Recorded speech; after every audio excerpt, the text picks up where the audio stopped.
Welcome to the show, everyone. It's the Crypto Alert coming to you from New Zealand, bringing you this May 17th edition of what is happening in crypto. Bitcoin today worth 1 Bitcoin.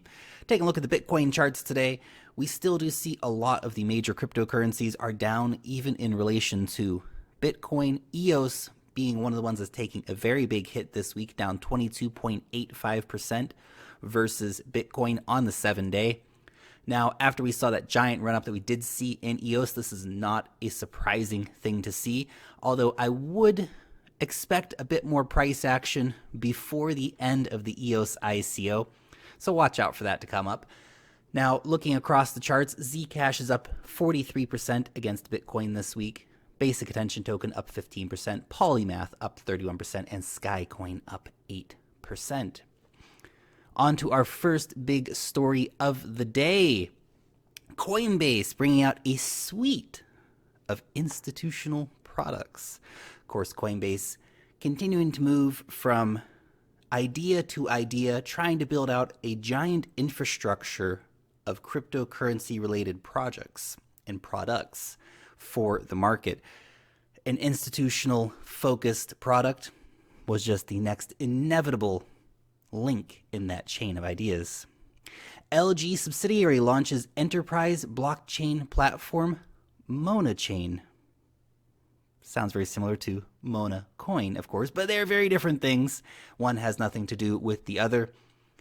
We're seeing more and more big companies getting involved in the blockchain game. LG, this could be a big competitor in the arena, so we shall see how that moves forward. World's 5th largest bank to trial its own cryptocurrency in 2019. So this is Japan's Mitsubishi UFG Financial Group. I think we're going to see more of these happening. Now, this kind of goes back to that statement by the Federal Reserve Bank chief from St. Louis that we looked at yesterday, talking about how we're kind of back in the 1830s where you have all these different banks which might be issuing their own financial instruments, going above and beyond the national currencies, which is a very interesting idea. We could see a big plurality of financial players getting involved, banks issuing their own cryptocurrencies. But of course, you got to remember, those will be centralized monetary solutions that are just digital in nature and put on a blockchain, but still being a bank tool. Something to keep in mind. The president of Chile's Central Bank considers cryptocurrency regulations, says it's useful for monitoring risks. This is an interesting development in the story.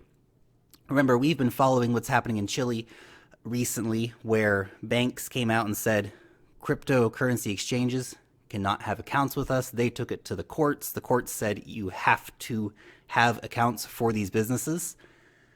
Now the central bank is hitting back yet again, saying, well, maybe it's time for some regulations here. You can see this constant battle between banks which want to control it or crush it, right? The Japanese banks want to control it. Chilean banks want to crush it. Many other banks around the world want to crush it. Zimbabwe trying to crush cryptocurrencies right now. China wants to crush cryptocurrencies. They just got to get on board here, guys. You have banks over in, for example, the Netherlands, which are getting on board saying, hey, you can have a cryptocurrency wallet at our bank. That's the way forward for banks. This is not the way forward. Of course, we will have to see what those actual regulations will be. Maybe it'll be some common sense regulations. Maybe it won't be. Time will tell, of course. Upbit Audit confirms South Korea's biggest cryptocurrency exchange not at fault. Awesome.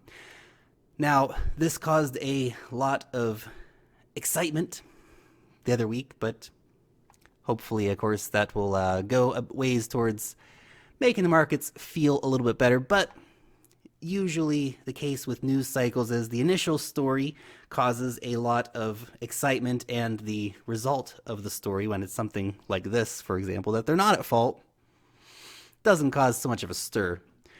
Bitcoin Cash 32 megabyte blocks have been implemented. This is an article from Bitcoin.com where they are saying, hey, mass adoption is ready. However, of course, you do have to remember that even by their own numbers, they're not even filling up a 1 megabyte block at the moment. A 32 megabyte block at this point is perhaps publicity stunt worthy. It's not necessary, right? Why not a 64 megabyte block? Why not double that? It doesn't matter when you're not filling the blocks up. Maybe Bitcoin Cash will start getting the kind of business that it requires in order to fill those blocks up, but it hasn't happened yet. But they are future-proofing themselves, so hey, you got that to go with. Buy Tether. FUD, that is. Cryptocurrency exchange Binance lists True USD. This is a new stable coin that is looking to be a competitor to Tether. We have the space really filling out at the moment. We have Haven and MakerDAI, for example. We have True USD. We have a couple others that are coming up in the background as well. Of course, we have Digix, which is going to let you hedge your crypto portfolio against gold. Cool. The more players, the better. We need competition. Tether, I think its days may be numbered with all these other competitors coming into the space, and Tether still not providing the evidence that we need from them. Pundi X, delighted to announce partnership with Monachain. Interesting. Of course, this is just the announcement.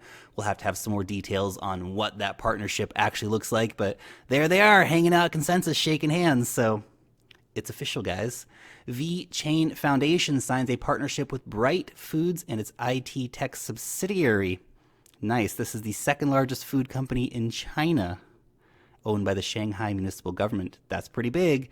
Vechain keeps getting these massive partners like this. The mainnet is going to be very interesting for Vechain indeed. Exciting new ICO from the SEC.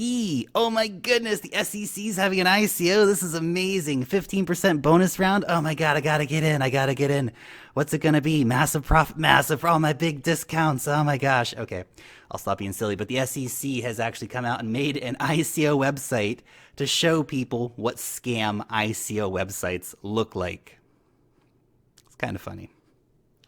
Of course, there would be the SEC trying to protect investors. This is perhaps a positive way to do it.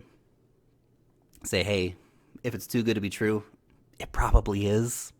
So it's kind of one of those funny things. And the final story for today for you guys. The Pineapple Fund, a Bitcoin-only charity, has accomplished its ultimate mission and donated 5,104 Bitcoin, or approximately $55 million worth. Now, the Pineapple Fund is finished. They have said goodbye. BitGive was one of the recipients of some of that money, so that is really cool. That is somebody that made massive crypto gains and decided to give some money back, which is awesome. There's a lot of great organizations out there which could really use some funding. And I know in the red markets, it's maybe a bit counterintuitive, like, markets are crashing, not the time to give away some money. But you got to think, if you've been in the crypto game for a while, and if you bought Bitcoin, last year for $2,000, well, you're still up massively. And even though you may not be at $20,000 right now, always time to give back, guys. It's a good habit to get into, in my opinion anyway. So it is that time of the month. Feel free to shill me your favorite charities in the comment section down below. And in a couple of days, I'll be giving away some money to some of the charities that I like that you guys talk about. So hit me up down below with some charities that you think are deserving and need a bit of love. That's all from the Crypto Lark for today. Long live the blockchain, and peace out till next time.